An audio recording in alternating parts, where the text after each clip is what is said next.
paling utama adalah orang bisnis itu mesti takwa, harus tawakal, harus ridho dan ikhlas terhadap semua yang Allah berikan. Karena dalam bisnis itu kita akan banyak menemui ujian.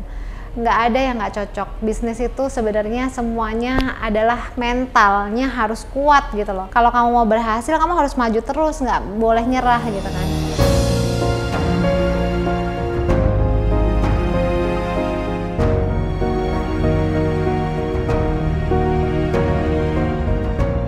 Saya balik ke Bekasi, langsung diantar sama bapak saya. Pada saat itu kita langsung, angkot udah di depan rumah itu penuh darah kan. Bapak saya beresin, saya udah lemes aja tuh. Ya Allah, bener ya, bergantung sama angkot itu pasti ada solusinya. Entah itu orang tua saya, itu kan juga Allah yang gerakkan hatinya. Di situ saya mulai yakin dan percaya bahwa setiap kita bergantung sama Allah, yakin aja pasti Allah gerakkan tentaranya. Tentaranya Allah kan banyak. Itu yang saya yakin, itu aja.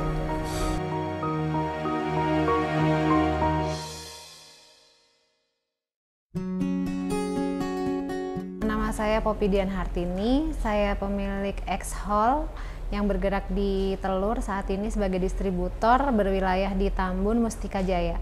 Ya, dari masa kecil saya sebenarnya saya sudah seneng dagang ya. Mungkin karena orang tua saya memang basicnya pedagang. Jadi dari SD, SMP, SMA sampai kuliah saya jualan terus. SD itu saya sewain buku, SMP itu saya jualan es teh manis, itu saya bikin plastikan-plastikan kayak es mambo itu di tokonya bapak saya, karena di situ ada banyak orang. Jadi alhamdulillah di situ saya ngelihat peluangnya dan berjalan terus. Setiap hari saya pasti bikin es tiap pulang sekolah gitu kan ya. Nah terus pada saat SMA kuliah saya jualan batik baju tidur sama emping, karena home industry pada saat di kampung saya dulu emping kan. Nah di situ saya sampai bisa beli komputer sendiri untuk tes TA gitu kan, sampai beli printer, beli TV untuk saya di kos-kosan. Dari situ emang nggak tahu, naluri aja saya senengnya dagang gitu. Pada saat saya lulus, saya tadinya kepengennya extension, nggak pengen kerja dulu awalnya. Tapi melihat teman-teman saya pada saat lulus di Politeknik Undip itu kan rata-rata udah pada langsung kerja kan. Nah akhirnya saya bekerja, ngelamar. Tapi pada saat saya ngelamar kerjaan itu saya udah kerja diterima di Abacus di daerah kawasan Cibitung situ ya, Bekasi. Nah itu saya ngerasa nggak nyaman gitu loh. Saya ngelihat, saya nginterview teman-teman yang udah senior saya melihat senior saya kok kayaknya biasa-biasa aja ya, sementara orang tua saya yang pedagang, yang saya lihat dulu bapak saya berjuang dari nol, percepatan kenaikan ibaratnya yang kalau kita lihat secara visualnya itu cepat gitu loh, dari yang tadinya sewa sampai beli ruko, sampai beli ini gitu kan, sampai bisa bikin rumah sendiri. Saya ngerasa waktunya kayaknya bakalan panjang tapi kurang nih. Akhirnya saya memutuskan untuk cari peluang apa ya gitu, sehingga pada saat tahun 2001 saya udah kerja, 2003 itu saya mencari-cari usaha. Nah di situ 2003 saya terinspirasi untuk punya angkot karena saya merasa kesusahan pada saat berangkat dan pulang kerja. Akhirnya saya beli angkot, saya interview tuh yang orang-orang di supir lah ya. Pada saat saya pulang kerja itu saya pasti pengennya duduk di depan, ngobrol sama supirnya, terus saya tanya angkot gimana sih, setorannya berapa sih gitu kan, belinya gimana sih, sampai saya mendapatkan informasi itu. Saya hitung-hitung, oh ternyata pada saat saya hitung-hitung kok kayaknya bakalan menguntungkan nih perhitungan saya, dengan setoran setiap harinya 100-200 ribuan lah ya pada saat itu. Saya merasa bisa buat nyicil dan saya punya modal untuk DP-in angkotnya gitu kan, pinjem bokap saya juga, pinjem bapak saya juga pada saat itu. Akhirnya saya hitung itu bisa untuk nanti tahun ketiga saya bisa punya angkot sendiri gitu.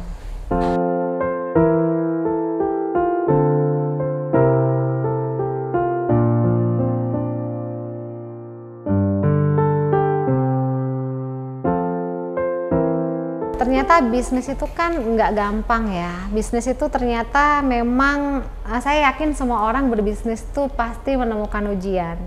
Nah ujian pada saat saya bisnis di angkot itu adalah pada saat itu saya baru jalan 6 bulan, angkotnya masih baru gitu ya, dari dealer gitu kan, mobilnya tiba-tiba ditabrak bus gitu kan, di depan PT Coca-Cola saat itu. Saya rasanya yang tek, kayaknya tuh orang bisnis tuh hatinya tuh kayak yang up and down gitu loh, untuk menghadapi setiap ujian itu ya. Nah pada saat itu, saya udah yang oke, udah mulai biasa nih ngadepin, ketika dapat musibah, oke, terima gitu kan, ikhlas. Tapi yang paling bikin saya kaget tuh pada saat tiba-tiba di kantor supir saya telepon, Bu Popi bisa ikut ke Polsek Lembah Abang nggak Bu gitu kan. Kenapa, saya bilang gitu kan, supir kita dihipnotis Bu, dan angkotnya dibawa kabur sama orang, katanya mau sewa buat ngambil semangka, tapi kita diajak di warung di pinggir jalan, tahu-tahu mobilnya nggak ada, dia udah lari pas saat kita nyadar gitu. Langsung saya astagfirullahaladzim, saya kan langsung ya Allah, angkot masih nyicil gitu kan. Terus habis itu saya langsung ikut aja, saya izin sama direkturnya kan, Pak saya izin angkot saya dibawa kabur. Saya ke Polsek Lembah Abang pada saat itu sampai BAP sampai jam 1 pagi ya. Terus saya udah yang rasanya tuh balik tuh, ya Allah ini gimana ya saya nyicilnya. Pas saya tanya ke leasing itu nggak ada asuransinya kan, kalau angkot itu kan dijual satu paket sama trayek gitu loh. Nah pada saat itu saya langsung mikir, gaji saya saat itu baru 2 jutaan, angkot cicilannya 2,3, boro-boro buat bayar angkot, buat gaji saya aja masih kurang gitu loh untuk nyicil semuanya gitu kan. Nah disitulah saya mulai ya diskusi sama orang tua saya harus gimana ya, saya bilang gitu kan. Udah, kalau bapak ibu saya menguatkan saya, memang bapak ibu saya tuh support banget ya, karena memang dasarnya bapak saya juga pada saat dulu dagang itu juga udah banyak mengalami ujian-ujian gitu, jadi beliau mensupport saya untuk yang udah, yang namanya rezeki itu sudah diatur sama Allah gitu kan, kamu pasrah aja, kamu berdoa aja, kalau memang itu masih rezeki kamu pasti balik. Tapi kalau memang itu bukan rezeki kamu, nggak bakalan balik. Jadi yang kamu lakukan adalah tawakal aja. Akhirnya setiap hari saya mulailah tuh tahajud, setiap malam berdoa sama Allah gitu kan. Terus pagi duha saya mulai introspeksi, kenapa ya kok saya dikasih ujian, angkot saya hilang. Berarti mungkin saya di sini ngerasanya saya kurang sedekahnya. Gitu, pada saat itu saya mulai sedekah, latihan sedekah tuh awalnya pada saat angkot saya hilang itu, mulai sedekah, terus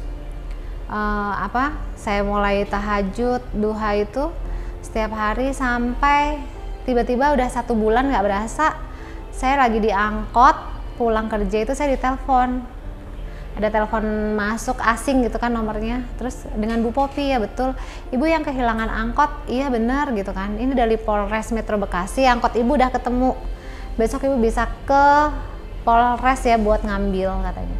Itu saya rasanya bener-bener yang ya Allah, kayak langsung bahagia banget gitu kan. Setelah 1 bulan saya pikir udah hilang, karena kata orang-orang mah angkot mah kadang dijualnya pecah-pecah gitu loh, udah dipretelin, udah nggak dijual utuh. Kalau utuh kan akan kelacak ya, jadi dijual pecah-pecah. Tapi qadarullahnya Allah memang masih memberikan itu sebagai rezeki saya. Ya akhirnya saya mulai lagi untuk membenahi lagi semuanya gitu.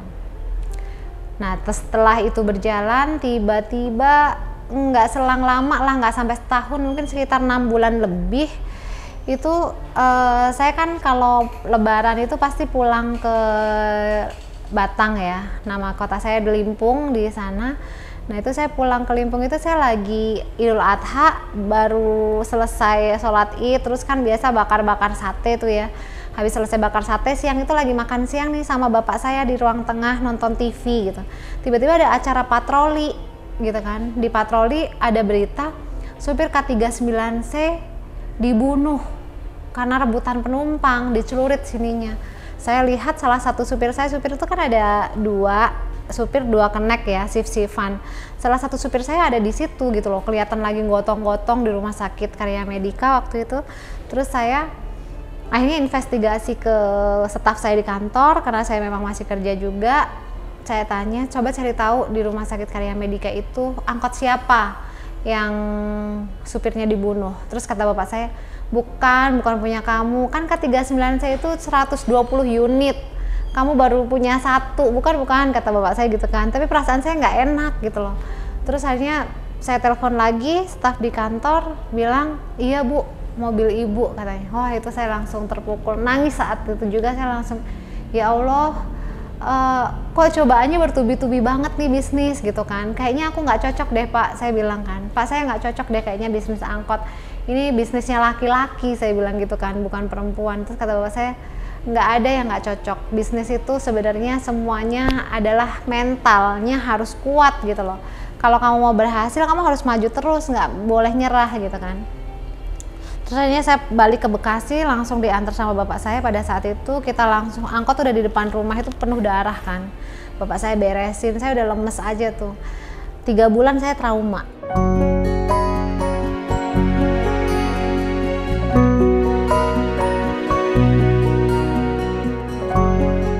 Akhirnya adik saya yang emang ikut saya di situ, dia kerja juga, dia ngurusin sementara 3 bulan. Tapi ternyata rasa trauma itu bisa sembuh. Setelah 3 bulan, akhirnya saya mulai mau untuk ngurusin lagi, sampai akhirnya saya masih berani beli angkot 1 lagi loh. Saya masih nambah, karena saya melihat memang ya sebenarnya ini peluang ya, memang kalau ujian ya, kalau kita mau maju ya harus dilewatin. Akhirnya saya memutuskan untuk beli 1 lagi angkot gitu. Nah pada saat itu saya bekerja masih sebagai karyawan, saya punya angkot 2, saya mencari asuransi tuh. Kenapa saya mencari asuransi? Karena supir saya yang tadi dibunuh itu, saya melihat umur tuh bisa meninggal kapan aja. Saya harus prepare gitu kan. Nah pada saat saya mesti prepare itu, saya mencari asuransi sampai ketemu dengan beberapa asuransi. Tapi yang menarik saya adalah satu asuransi ini membuat saya tertarik untuk menjual. Karena saya emang dari dulu kalau saya melihat sesuatu hal yang bagus tuh saya pengennya saya jualan gitu loh. Nalurinya kayak gitu. Jadi saya akhirnya nelpon salah satu leader di situ yang pada saat dia ketemu dengan saya, penampilannya kok beda nih ya gitu, beda dengan agen asuransi yang lain. Saya orangnya kan visual ya, ngelihat orang tuh, oh ini kayaknya eksekutif nih, saya berpikirnya kayak gitu. Income-nya banyak nih, mobil dia aja dibawain supir, laptopnya gitu kan, pada saat interview bawa mobil, terus supirnya ngebawain laptop. Di situ saya ngelihat kalau asuransi ini tidak memberikan uang banyak ke dia, pasti dia nggak mau kerjain. Tapi karena asuransi ini ngasih duit banyak, nah itulah yang mungkin saya ngelihatnya ini peluang. Nah saya di situ langsung nembak, pengen jadi agen asuransi, bagaimana caranya ya Bu? Saya bilang gitu. Disitulah akhirnya saya diundang ke salah satu presentasi bisnisnya. Saya ngelihat jenjang karirnya yang bisa percepatan 3 tahun bisa income 100 juta, itu langsung menarik buat saya. Di situ saya langsung ikutin, terus saya mulai prospecting lah ya, namanya. Saya nalurinya dari dulu udah dagang, udah marketing gitu, saya langsung prospecting. Setelahnya saya langsung belum seminggu saya tuh udah dapet 15 nasabah pada saat itu. Nah disitulah saya ngerasain income-nya dari asuransi. Terus saya berpikir kalau saya bisa berkarir di asuransi, kenapa enggak gitu. Akhirnya itu yang menginspirasi saya untuk keluar dari kantor saya pada saat saya sebagai karyawan. Setelah di asuransi saya mendapatkan income yang menggantikan income saya di kantor. Income saya di kantor yang udah 7 tahun tuh tergantikan dengan di asuransi yang nggak sampai 1 tahun pada saat itu. Jadi setelah tergantikan, saya langsung memutuskan untuk resign. Saya berkarir di asuransi, setiap tahun naik kelas gitu kan, sampai akhirnya saya berada di zona yang saya merasa sudah income saya sudah banyak nih gitu kan. Akhirnya saya memutuskan untuk beli rumah di Grand Wisata di Citrus Garden. Pada saat itu nilainya tahun 2012 itu saya beli sekitar 1,5-an. Saya berkarir di asuransi itu kan alhamdulillah sampai dengan 4 tahun, dari 2008 sampai 2012 saya menjadi agency director.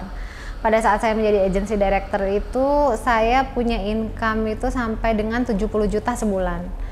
Itu buat saya sudah zona yang nyaman lah ya. Saya punya tim di saat itu ada di Palembang, ada di Solo, di Jogja, di Pekalongan, di Tegal gitu kan. Jabodetabek gitu kan. Saya memang sukanya tim gitu kan.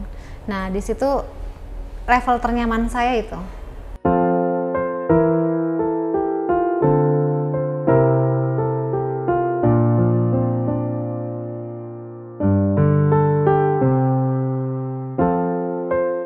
...2012 sampai dengan 2016 itu kan emang posisi ternyaman saya gitu lah ya. Saya nggak ngerti, saya belum tahu itu apa riba ya, tapi saya kan dapat refund bunga. Saya kalau orang beli nyicil tuh saya seneng. 2016 itu saya mulai datang ke kajian-kajian gitu kan. Saya datang ke kajian-kajian, tiba-tiba saya mendengar di salah satu kajian itu bahwa asuransi halal, asuransi haram gitu kan. Ada yang bilang halal, ada yang bilang haram. Jadi asuransi ini masih menjadi perdebatan pada saat itu kan. Nah sampai dengan sekarang bahkan gitu. Nah di saat itu saya mulai mencari, semakin saya kajian, semakin saya pengen cari gitu loh. Kenapa ya kok masih menjadi perdebatan gitu loh. Kalau babi kan haram-haram aja, telur halal ya halal aja. Nah pada saat saya menemukan perdebatan ini, saya mulai tahu bahwa oh yang masih menjadi perdebatan ini adalah syubhat gitu kan. Nah syubhat itu kan sebaiknya ditinggalkan karena lebih condong ke haram.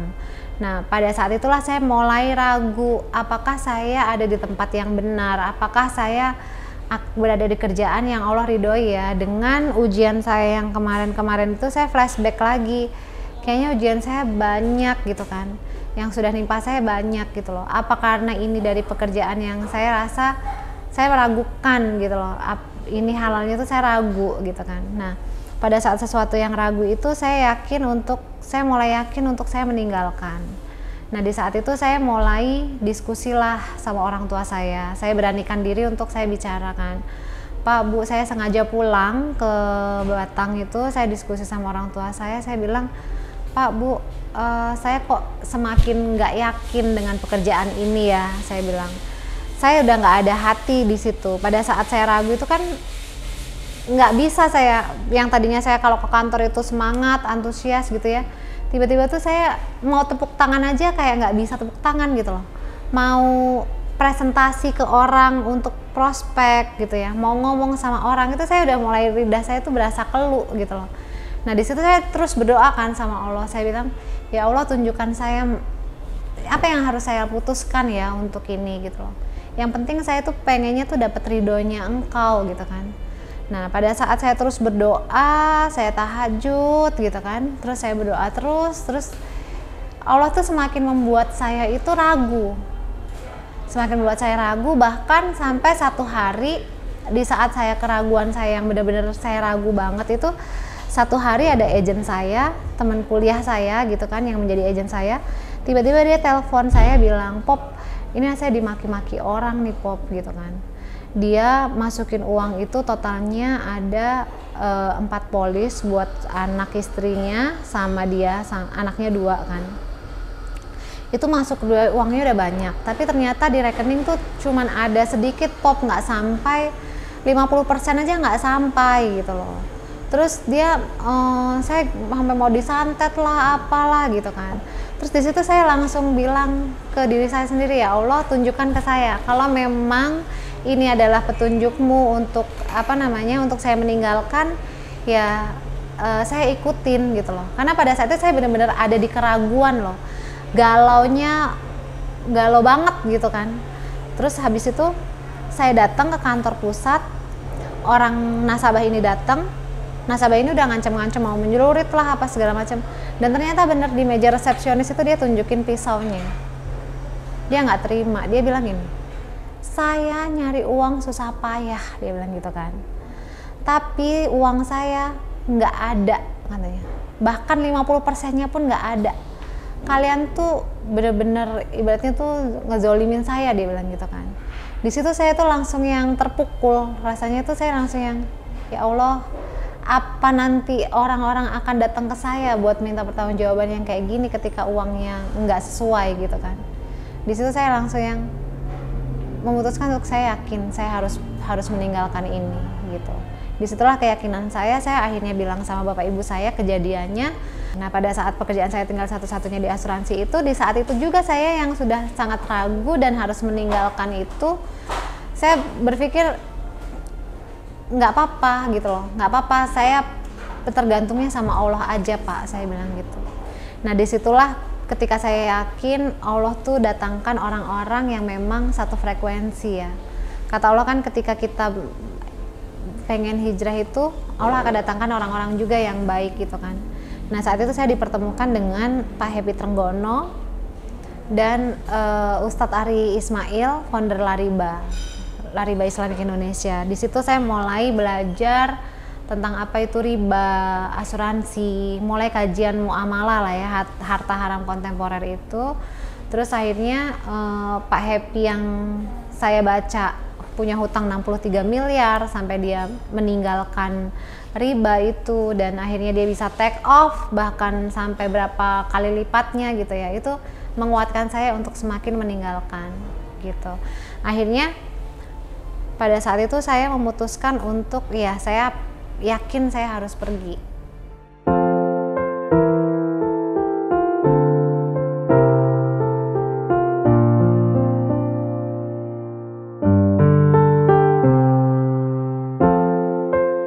Karena tadi saya sudah resign dari asuransi ya kan.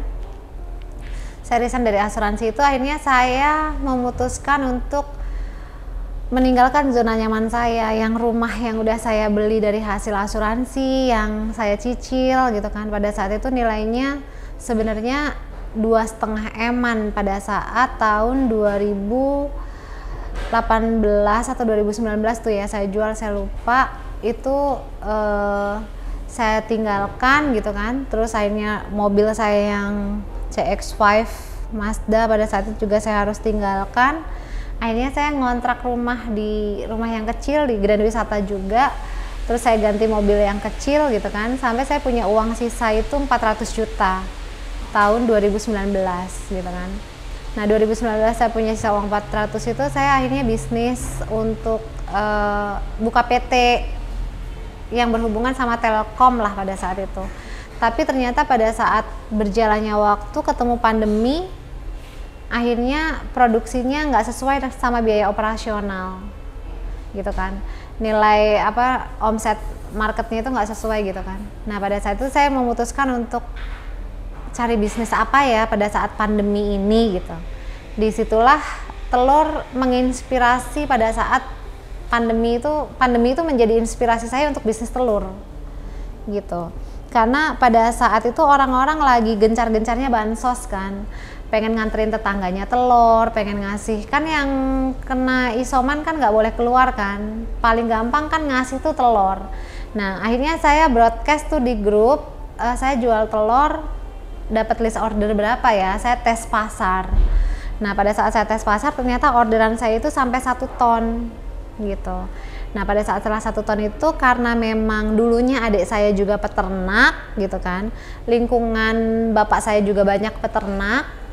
Akhirnya saya bilang sama bapak saya tuh, Pak tolong cariin yang bisa kirim ke Jakarta dong, paling nggak 2 ton gitu.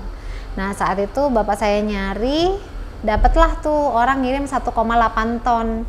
Yang 1 ton sudah laku, sudah punya orang yang 800 kilo. Saya mulai dagangin ke warung-warung tuh, coba suplai warung-warung. Berjalannya waktu ya sudah, akhirnya itu berjalan, lambat laun saya bangun, nyebar kartu nama ke warung-warung kecil kayak gitu kan, terus mulai ngiklan di Facebook dan sebagainya, sampai akhirnya penjualan itu bisa sampai 1 tonan lah sehari gitu, bisa sampai 1 ton sehari. Tapi bisnis ini juga nggak gampang, saya juga menemui ujian lagi. Pada saat itu justru ada orang yang hutang nggak bayar gitu kan. Akhirnya malahan di April 2021 itu pembukuan uang di tabungan udah nggak ada, bahkan kita punya hutang ke kandang dan gaji karyawan belum dibayar. Pada saat itu saya langsung yang nyerah gitu loh.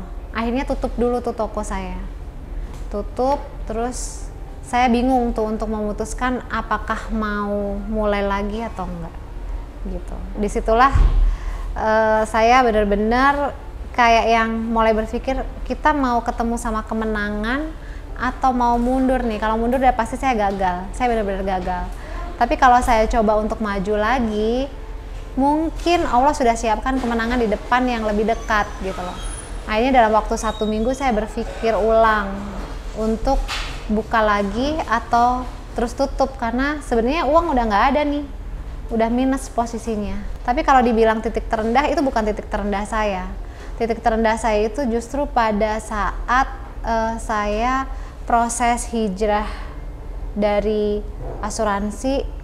Itu benar-benar yang dimana saya sampai yang pada saat itu saya masih nyicil rumah, masih nyicil mobil gitu kan, semua kan cicilan saya utamakan gitu kan, sampai akhirnya uang di tabungan saya itu udah nggak ada gitu loh. Tapi pada saat itu saya cuman bergantung aja sama Allah. Saya nggak mau tuh yang namanya nelpon orang tua saya, Pak saya nggak punya uang gitu. Saya di situ malah justru ngetes gitu, kayak ngetes ya, kayak yang ya Allah, saya nggak mau bergantung sama orang, saya bergantung hanya sama Engkau. Habis sholat duha itu saya berdoa, saya bilang saya nggak punya uang nih buat makan hari ini, bagaimana ya Allah, saya bilang gitu. Saya hanya minta solusi sama Engkau. Tapi pada saat itu tiba-tiba orang tua saya telepon, kamu nggak punya uang ya katanya gitu, kayak ngerasa gitu loh. Terus saya langsung nangis kan, kok bapak tahu, saya bilang gitu kan. Iya kamu kalau nggak punya tuh ngomong dong, katanya bapak saya gitu kan. Tapi kan saya tuh nggak pengen gitu loh, nggak pengen saya berkeluh kesah sama saya cuman bilang gini, ya Allah, bergantung sama Engkau kan yang terbaik nih, saya bilang gitu kan. Bahkan saya nggak mau bergantung sama orang tua saya sekalipun gitu loh. Jadi pada saat itu tuh saya duha ya, tabungan saya tuh cuman 10.000 kali. Tapi saya bilang, ya Allah, kalau bergantung sama Engkau kan yang terbaik. Saya nggak mau nelpon sama orang tua saya sekalipun. Saat ini tuh saya mau makan apa nih hari ini. Saya pengen buktikan bahwa pertolongan Allah itu dekat gitu kan. Terus akhirnya pada saat selesai duha itu justru orang tua saya yang telepon. Pop, kamu baik-baik aja katanya. Baik gitu kan. Kamu punya uang nggak? Enggak, saya bilang gitu.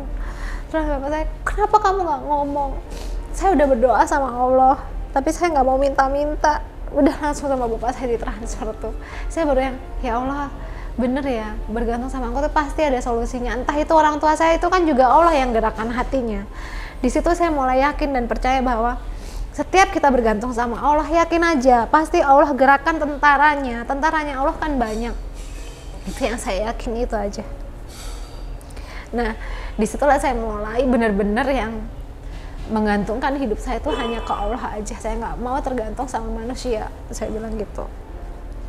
Pada saat saya mulai lagi ya kan, April kan tanggal 28 April saya ingat banget, saya nggak bisa lupa tanggal itu. 28 April 2021 itu kan pada saat pembukuan itu semuanya ternyata minus gitu kan, barang di gudang habis tapi kok nggak punya uang, bahkan tagihan di kandang belum terselesaikan gitu kan, karyawan aja belum digaji.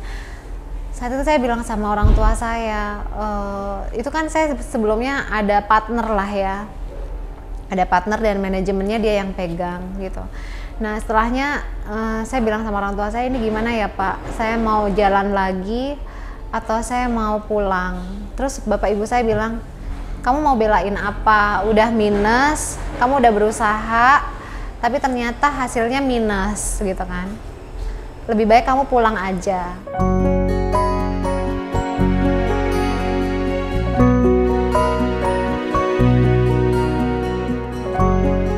Tapi saya berpikir ulang lagi, kalau saya menyerah, saya di sini berhenti, kalau kemenangan itu ternyata sudah dekat gitu ya. Saya selalu ingat orang tuh kayak ngegali emas gitu lah ya. Kita nggak tahu emas itu jaraknya udah berapa meter sama kita.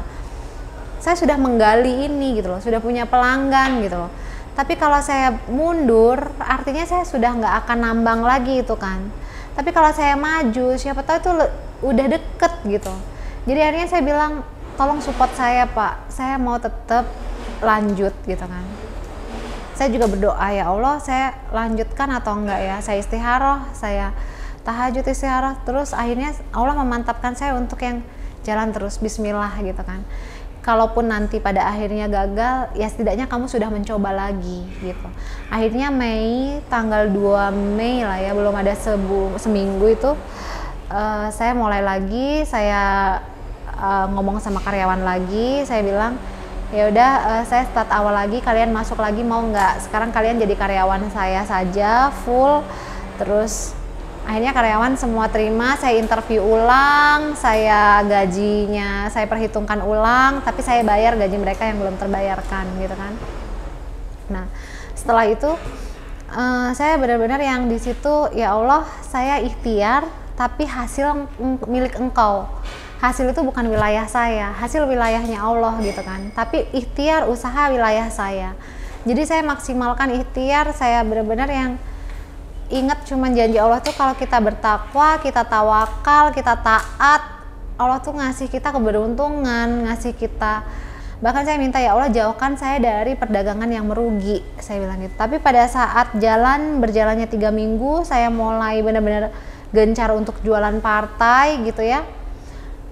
Akhirnya ada satu kecelakaan lah ya, supir saya tuh nurunin di satu tempat di mana orang baru pertama order, tapi supir saya itu kayak dia ngerasa kayak dihipnotis aja, Bu, saya disuruh pindah tempat saya ikut gitu loh. Padahal saya pantau terus tuh, ternyata pada saat dia pindah tempat, barang yang ada di toko ini sudah dijual, udah dibawa kabur sama orangnya, tokonya dikunci. Nah disitulah nilainya sekitar 17 jutaan lah kayaknya. Nah habis itu diuji sama Allah kayak gitu, saya nggak putus asa, saya bilang, ya Allah kan hasilnya milik Engkau, saya sudah berikhtiar, kalaupun ada ujian ini saya anggap ya memang ujian ini kan Allah yang kasih, cuman saya harus nerima jawaban atau memberikan jawaban atas ujian ini apa nih. Saya harus tetap taat, saya harus terima dan ikhlas, tapi saya juga harus introspeksi diri kan. Pada saat itu yang saya introspeksi adalah apa yang kurang dari saya, ya Allah, saya bilang. Oh, adik saya pada saat itu kan kita diskusi ya. Terus kata adik saya, Mbak, coba kamu sedekah biasanya gimana? Saya sedekah biasanya setiap hari Jumat, saya bilang gitu kan. Bisa nggak Mbak sedekahnya mulai besok nih kamu mulai terapkan sedekah subuh? Gimana caranya sedekah subuh? Emang saya harus cari orang subuh-subuh, saya bilang gitu kan. Oh enggak harus kayak gitu, kata ustadz saya. Sedekah subuh itu kamu sediain aja satu kotak, dimana kotak itu kamu tulisin sedekah subuh, setiap hari kamu taruh di kotak itu, nanti dialokasikannya setiap hari Jumat gitu kan. Akhirnya saya terinspirasi itu, mulailah saya taruh di kotak sedekah subuh itu, saya mulai taruh dari angka 10.000 gitu, sampai pada akhirnya setiap hari itu udah menjadi habit gitu kan. Terus saya berpikir lagi, ya Allah kok sedikit ya yang saya kasih, padahal kan kalau kata ayat Allah kan sebagian hartamu itu kan milik 9 asnaf ya kan. Kalau sebagian itu kan harusnya banyak dong Pop, saya bilang gitu kan. Nah udah, saya akhirnya makin lama makin saya tingkatin sampai saya tentukan 10% dari laba bersih yang saya terima setiap hari. Akhirnya saya karena pakai sistem, tadinya saya nggak pakai sistem, saya mulai pakai sistem pakai Olsera ya, di sistem di pembukuannya ketemu terus kan setiap harinya laba bersihnya berapa. Kalau saya untung 1,5 juta ya saya kasih 150, kalau untung 5 juta ya 500, untung 10 juta ya 1 juta, kayak gitu.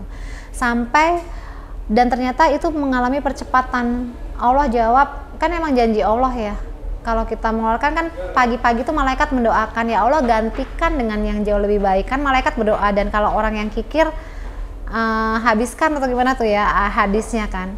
Akhirnya itu saya ibaratnya tuh sama Allah memang digantikan. Dari penjualan saya yang tadinya cuman dulunya hanya maksimal 1 ton, sampai penjualan saya itu bisa 3 ton, habis itu naik lagi 4 ton, 5 ton, sampai kadang 10 ton, sampai saya bisa over DO ke orang-orang yang teman-teman saya yang lain yang membutuhkan. Begitu sih ceritanya.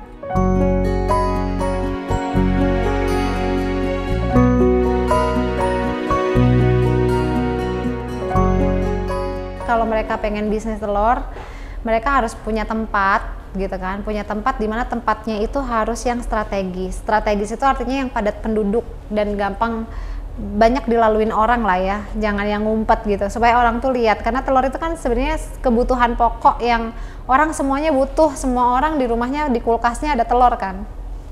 Nah, kalau udah dapet tempat yang misalnya bagus, padat penduduknya, di situ buka, insya Allah jalan. Teman-teman mesti ya canvassing lah ke warung-warung, kadang kayak gitu. Jadi yang pasti punya tempat yang strategis dulu. Alhamdulillah saya sih ada supply ke restoran-restoran di sekitar Grand Wisata sini, ada warteg-warteg juga, hampir warteg sepanjang jalan yang tadi lokasi saya itu. Terus kalau di di restoran itu saya juga supply backup Solaria untuk weekend, karena Solaria kan sebenarnya punya gudang sendiri, tapi untuk weekendnya dia sering kekurangan barang, itu saya yang supply. Terus kayak restoran-restoran di sini yang kayak Hotmi apa segala macam gitu ada. Sebenarnya orang kalau bisnis telur itu, kalau yang main partai ya, orang itu gampang berpindah-pindah sih, karena banyak sebenarnya supplier telur di Jakarta itu banyak, gitu kan. Tantangannya ya kalau kita nggak main kualitas bagus ya gampang ditinggalkan orang. Jadi kita memang benar-benar main di kualitas dan harga, gitu sih. Harganya mesti kompetitif dan kualitasnya mesti bagus.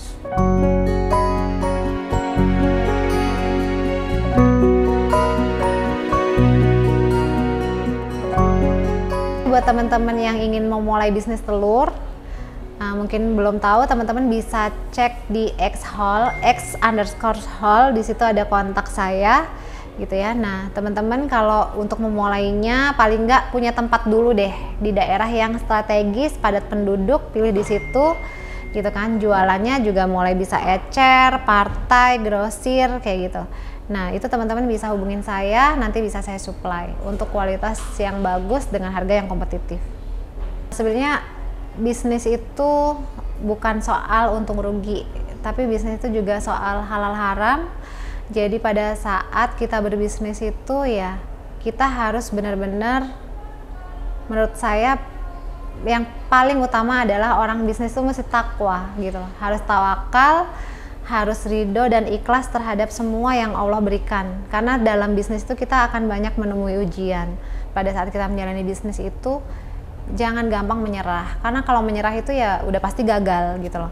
Tapi kita harus selalu berani mencoba lagi untuk terus maju gitu loh, sampai di titik yang paling maksimalnya kita ikhtiar itu ya mesti bagaimana, ibaratnya kaki di kepala, kepala di kaki lah ya gitu. Tapi jangan lupa bahwa kita benar-benar harus bergantung sama Allah aja.